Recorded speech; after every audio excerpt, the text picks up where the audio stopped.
Œuvre de Maria Valtorta, tome 7, chapitre 454, intitulé Marie et son amour fusionnel avec Dieu, nouvelle esclandre de Judas contre le petit Alphée, le 3 juillet 1946. Le soir descend, amenant une brise qui rafraîchit après tant de chaleur et la pénombre qui soulage après tant de soleil.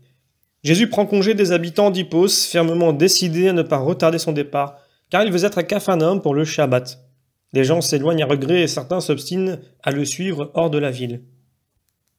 Parmi eux se trouve la femme d'Apheka, la veuve qui, dans la ville sur le lac, a prié le Seigneur de la choisir comme tutrice du petit Alphée, dont la mère ne veut pas. Elle s'est jointe aux femmes disciples comme si elle était l'une des leurs, et s'est désormais tellement liée d'amitié avec elle qu'on la considère comme de la famille. En ce moment, la veuve est avec Salomé et ne cesse de s'entretenir avec elle à voix basse. Plus en arrière se trouve Marie avec sa belle-sœur. Elle règle leur pas sur celui de l'enfant, qui marche en leur donnant la main et qui s'amuse à sauter sur le bord de chaque pierre du chemin, certainement construit par les Romains pour avoir des pavés aussi réguliers. Et il rit en disant à chaque fois « Tu vois comment j'y arrive ? Regarde, regarde encore !» C'est un jeu que, je crois, tous les enfants du monde ont fait quand ils tiennent par la main ceux qu'ils sentent être affectueux pour eux. Et les deux saintes créatures montrent un grand intérêt pour son jeu et le félicitent pour l'agilité qu'il montre en sautant. Le pauvre petit s'est épanoui en quelques jours d'une vie paisible et affectueuse. Il a le regard joyeux des enfants heureux et son rire argentin le rend même plus beau et surtout plus enfant. Il a perdu cette expression de petit homme prématuré et triste qu'il avait le soir du départ de Capharnaüm. Marie, femme d'Alphée, le remarque et, entendant une parole de Sarah, la veuve, elle dit à sa belle-sœur « Il serait si bien avec elle. À la place de Jésus, je le lui donnerais. » Il a une mère, Marie. Tu appelles ça une mère? Une louve est plus mère que cette malheureuse. La Vierge répond « C'est vrai, mais même si elle ne se rend pas compte de ses devoirs envers son fils, elle a toujours un droit sur lui. » Pour le faire souffrir, regarde comme il est mieux, dit Marie, femme d'Alphée. La Vierge reprend. Je le vois bien, mais Jésus n'a pas le droit d'enlever des enfants à leur mère, pas même pour les donner à une autre qui les aimerait. Des hommes aussi n'auraient pas le droit de... Mais suffit, moi je sais. Ah, je te comprends. Tu veux dire, les hommes aussi n'auraient pas le droit de t'enlever ton fils, et pourtant ils le feront. Mais en faisant cet acte humainement cruel, ils susciteront un bien infini. Ici, au contraire, je me demande si ce serait un bien pour cette femme. Mais pour l'enfant, oui. Mais pourquoi Jésus nous a-t-il fait cette horrible prédiction? Je n'ai plus de paix depuis que je l'ai apprise. Ne savais-tu pas auparavant que le Rédempteur devait souffrir et mourir? Si, évidemment, mais j'ignorais qu'il s'agissait de Jésus. Je l'ai bien aimé, tu sais, plus que mes propres enfants. Il était si beau, si bon. Ah, je te l'ai envié, ma Marie, quand il était tout petit. Puis toujours, toujours. Je faisais attention au moindre courant d'air pour lui et je ne puis me faire à l'idée qu'il sera torturé. Marie, femme de Cléophas, pleure dans son voile et la Vierge Marie la réconforte. Ma Marie, ne considère pas le sacrifice du côté humain. Pense à ses fruits. Tu peux imaginer comment moi je vois tomber la lumière chaque jour. Quand elle disparaît, je me dis un jour de moins de présence de Jésus. Oh Marie, s'il y a bien une grâce pour laquelle je remercie le Très-Haut plus que tout, c'est de m'avoir accordé d'atteindre l'amour parfait, parfait autant que peut le posséder une créature. Cela me permet de pouvoir guérir et fortifier mon cœur en disant « Sa douleur et la mienne sont utiles à mes frères, qu'elles en soient bénies. » Si je n'aimais pas ainsi mon prochain, non, je ne pourrais pas penser qu'ils mettront à mort Jésus. Mais quel amour as-tu donc? Quel amour doit-on éprouver pour pouvoir parler ainsi, pour ne pas s'enfuir avec son enfant, de défendre et dire aux autres « Mon premier prochain, c'est mon fils et je l'aime par-dessus tout. » Celui qui doit être aimé par-dessus tout, c'est Dieu. Mais il est Dieu, lui. Il fait la volonté du Père et moi avec lui. Quel amour est le mien? Quel amour doit-on avoir pour pouvoir parler ainsi? Un parfait amour de fusion avec Dieu, un abandon total. Être perdu en lui, n'être plus qu'une partie de lui, comme ta main est une partie de toi-même et fais ce que ta tête commande. Voilà mon amour et l'amour que l'on doit avoir pour faire toujours de tout son cœur la volonté de Dieu. Mais tu es la bénie entre toutes les créatures, tu l'étais certainement déjà avant même d'avoir Jésus, car Dieu t'a choisi pour que tu l'aies. Il t'est facile. Non, Marie, je suis femme et mère comme toute femme et toute mère. Le don de Dieu ne supprime pas la créature, elle a son humanité comme tout autre, même si le don de Dieu lui confère une spiritualité élevée. Tu sais désormais que, moi, j'ai dû accepter cette grâce de mon propre gré et avec toutes les conséquences qu'elle comportait. En effet, tout don divin est une grande béatitude, mais aussi un grand engagement. Et Dieu ne contraint personne à recevoir ses dons, mais il interroge la créature, et si elle répond non à la voix spirituelle qui lui parle, Dieu ne la force pas. Toutes les âmes, au moins une fois dans leur vie, sont interrogées par Dieu si... Ah, pas moi. À moi, il ne m'a jamais rien demandé, s'exclame Marie, femme d'Alphée, sûre d'elle.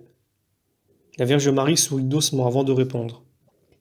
Tu ne t'en es pas aperçu, mais ton âme a répondu sans que tu t'en doutes, et cela parce que tu aimes beaucoup le Seigneur. Je t'assure qu'il ne m'a jamais parlé. Alors pourquoi es-tu disciple à la suite de Jésus? Pourquoi désires-tu ardemment que tes fils soient tous disciples de Jésus? Tu sais ce que le suivre signifie et pourtant tu veux que tes fils le suivent. Certainement. Je voudrais les lui donner tous. Alors, vraiment, je pourrais dire que j'ai donné mon fils à la lumière. Et je prie. Je prie pour pouvoir les enfanter pour elle, pour Jésus, par une vraie, une éternelle maternité. Tu vois? Et cela pour quelle raison? Parce que Dieu t'a interrogé un jour et il t'a dit: Marie, m'accorderais-tu tes fils pour être mes ministres dans la nouvelle Jérusalem? Et tu as répondu: Oui, Seigneur. Et même maintenant que tu sais que le disciple n'est pas plus grand que son maître, à Dieu qui t'interroge encore pour éprouver ton amour, tu réponds: Oui, mon Seigneur, je veux désormais qu'il soit tien. N'en est-il pas ainsi? Si, Marie, c'est vrai. Je suis si ignorante que je ne sais comprendre ce qui se passe dans mon âme. Et quand Jésus ou toi, vous me faites réfléchir, je dis que c'est vrai, que c'est certainement vrai. Je t'assure que je préférerais les voir tués par les hommes plutôt qu'être ennemis de Dieu. Certainement, si je les voyais mourir, si... Ah, mais le Seigneur, il m'aiderait à cette heure, hein. Ou bien n'aiderait-il que toi? Il secourra toutes ces filles fidèles qui seront martyrs en esprit ou dans leur esprit et leur chair pour sa gloire. Mais qui doit être tué?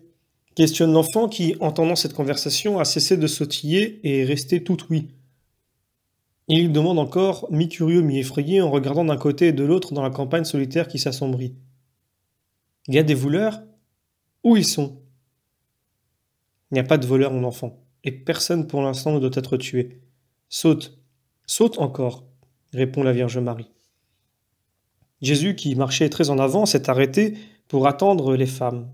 De ceux qui l'ont suivi depuis Hipposte restent 3 hommes et la veuve, les autres se sont résolus, l'un après l'autre, à le quitter et à retourner en ville. Les 2 groupes se réunissent. Jésus dit: Restons ici en attendant la lune. Ensuite nous partirons de façon à rentrer à l'aube dans la ville de Gamla. Mais Seigneur, tu ne te rappelles pas comment tu as été chassé? Les habitants t'ont supplié de t'en aller. Eh bien, je suis parti, aujourd'hui je reviens. Dieu est patient et prudent. À ce moment-là, vu leur agitation, ils n'étaient pas capables d'accueillir la parole, que l'on doit écouter avec une âme paisible pour qu'elle porte du fruit. Souvenez-vous d'Élie et de sa rencontre avec le Seigneur de l'Horeb. Pensez qu'Élie était déjà une âme aimée du Seigneur et était habituée à l'entendre. Or ce fut seulement dans la paix d'une brise légère, dans son âme reposée après son effroi, dans la paix de la création et de son moi honnête, que le Seigneur a parlé. Et le Seigneur a attendu que l'épouvante laissée par la légion des démons, en souvenir de leur passage dans cette région, car si le passage de Dieu est paix, le passage de Satan est perturbation. Le Seigneur a attendu que cette épouvante retombe et que le cœur et l'intelligence redeviennent limpides pour retourner vers les habitants de Gamla, qui sont encore ses enfants. N'ayez pas peur, ils ne vous feront aucun mal. La veuve d'Afeka s'avance et se prosterne. Et tu ne viendras pas chez moi, Seigneur? Afeka aussi est pleine d'enfants de Dieu. La route est difficile et le temps est court. Les femmes sont avec nous et nous devons être de retour à Capharnaüm pour le Shabbat. N'insiste pas, femme, s'interpose Judas sur un ton tranchant comme pour la repousser. C'est que je voulais qu'il se persuade que je pourrais bien m'occuper de l'enfant. Mais il a déjà sa mère, tu comprends? Dit encore Judas d'un air supérieur. Connais-tu des raccourcis entre Gamla et Afeka? Demande Jésus à la femme humiliée. Ah oui, le chemin est montagneux, mais bon, il est frais parce qu'il passe au milieu des bois, et puis pour les femmes on peut prendre des ânes. C'est moi qui paierai. Je viendrai chez toi pour te consoler, même si je ne peux te donner l'enfant parce qu'il a sa mère. Mais je te promets que, si Dieu juge bon que cet innocent mal-aimé retrouve de l'amour, je penserai à toi. Merci maître, tu es bon, dit la veuve en jetant sur Judas un coup d'œil qui veut dire « Et toi, tu es mauvais ». D'enfant qui a écouté et compris, au moins en partie, et qui s'est attaché à la veuve, elle l'a conquis par des caresses et par de bons morceaux, répète exactement ce qu'elle a dit, un peu par un mouvement naturel de réflexion et un peu par cet esprit d'imitation propre aux enfants. Mais au lieu de se prosterner aux pieds de Jésus, il s'attache à ses genoux et lève sa petite figure que blanchit la clarté de la lune. « Merci, maître, tu es bon. » Mais il ne se borne pas à cela, il veut dire clairement ce qu'il pense et achève. « Et toi, tu es méchant. » Et il donne un coup de pied à Judas pour qu'il n'y ait aucune erreur possible sur la personne. Thomas éclate de rire, ce qui entraîne les autres à l'imiter. « Pauvre Judas, il est vraiment dit que les enfants ne t'aiment pas. Chaque fois que l'un d'eux te juge, c'est toujours aussi mal. » Judas a si peu de retenue qu'il montre sa colère, une colère injuste, sans proportion avec la cause et l'objet qui la provoque.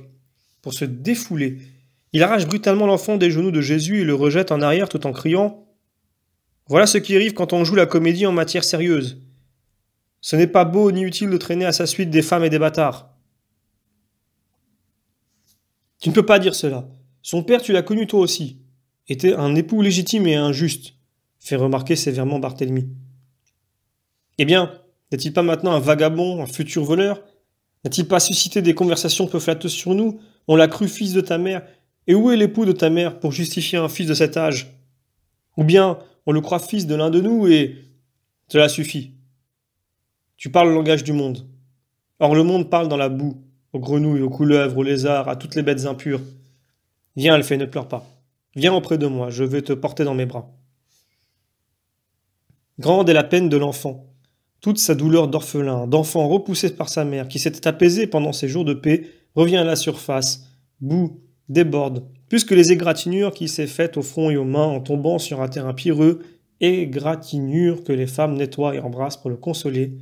Il pleure sa souffrance d'enfant mal aimé, des sanglots longs, déchirants, en appelant son père, mort, sa mère, le pauvre petit.